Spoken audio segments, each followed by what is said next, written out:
Dun Shows World. Welcome to Shows World Gamers, Josh here, and it is once again that time of the week.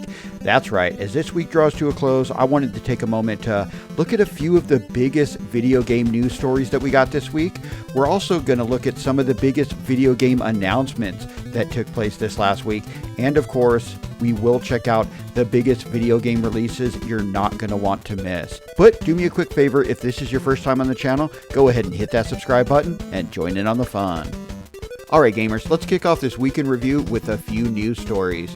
And we are going to start with the ongoing saga of video game prices unceremoniously raising, as late last week we got reports that Microsoft was planning on raising prices, which, well, it turned out to be factual, with both Microsoft Studios games as well as consoles and controller prices going up. Although at this time Game Pass prices are not changing, the price on games and controllers went into effect on May 1st, with the Xbox Series X going from $500 to $600, and all Xbox consoles did get price increases.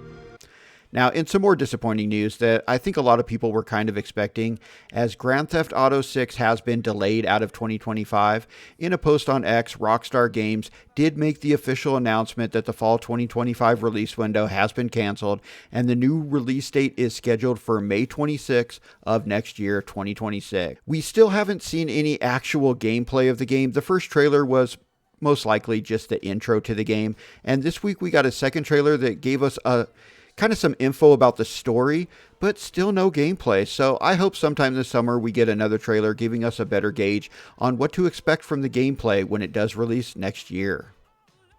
Now, we also found out this week that Nintendo has revealed info about the changes coming to the Nintendo 64 library of games on the Nintendo Switch Online service when the Nintendo Switch 2 is released.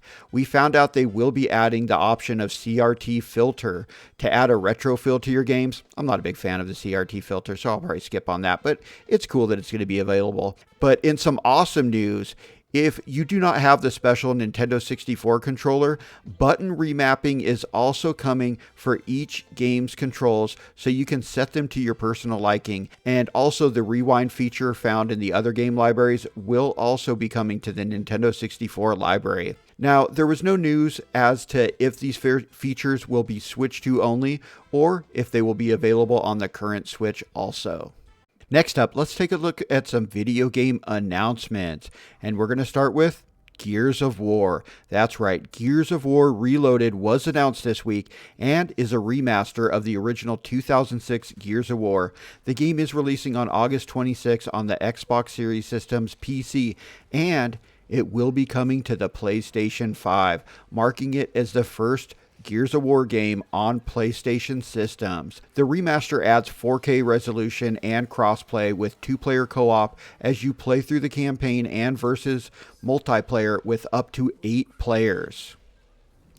Now, Motion Wreck also received an announcement trailer this week with a 2025 release planned on PC.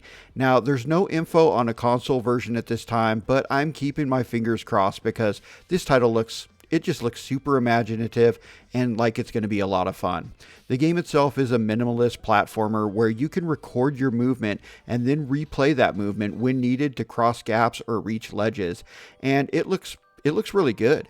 I enjoy puzzle style games like this and will definitely be checking this out when it releases. Also, Desktop Survivor 98 received an official release date trailer, and it's releasing on May 20th on PC via Steam, and this is a game I believe will stay on PC. I do not expect it to come to consoles, but it's definitely a game I will be checking out. Most of the gameplay takes place on a Windows 98 style PC home screen, with you using your mouse to play a variety of different game styles, and it looks to be loaded with nostalgic Easter eggs and callbacks to late 90s computers. Alright gamers, let's finish up with this week's new video game releases. And we're going to start with High on Life. It's finally got its Nintendo Switch release this week, joining the previous releases on Xbox consoles, PC, and PlayStation consoles.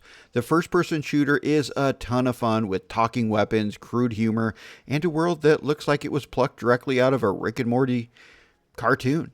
And, well, that makes sense because this was made by the show's original creator. The game is definitely mature rated, and I personally really enjoyed my playthrough of the game on the Xbox Series X. So this one isn't for the kiddies, but hey, if you're looking for just kind of a fun, crazy game, you can have some fun with this one as long as you're old enough.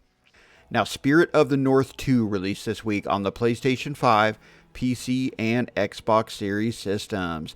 The game has you taking control of a fox far from his home with his companion, a wise raven, on an adventure in a stunning open world across many diverse regions where you will cleanse corrupted guardians in legendary encounters. Also, Metal Eden released this week on the PlayStation 5, PC, and Xbox Series systems.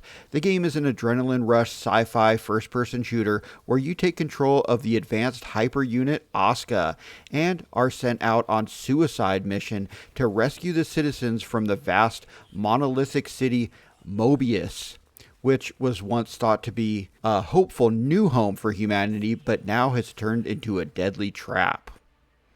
Lastly, Dunk Dunk released this week on the Nintendo Switch as well as PC. The indie game is a kind of combat basketball style game in small arenas with platforms reminiscent of Smash Bros. Levels, which it really sounds amazing. I did play the demo here on the channel, and I will definitely suggest checking out that video if you're interested in this title. I will link that video at the end of this one, so definitely check that out.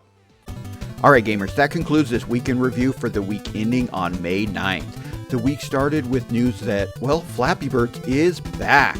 That's right, Flappy Birds is coming back to mobile with new game modes and features, and it's expected later this year with a projected October release. Then we celebrated May the 4th, aka Star Wars Day, by playing Star Wars video games, watching Star Wars movies, and reminiscing about our fandom of a galaxy far, far away. And the week ended with us, well, now we are less than 1 month away from the release of the future of Nintendo and the evolution of my favorite racing game franchise of all time, Mario Kart, with Mario Kart World. But let me know anything we may have missed in the comments, and thanks for joining us today, gamers. Do me a favor, if you're new, hit the subscribe button, and we hope to see you on the next one. Shoach World, out.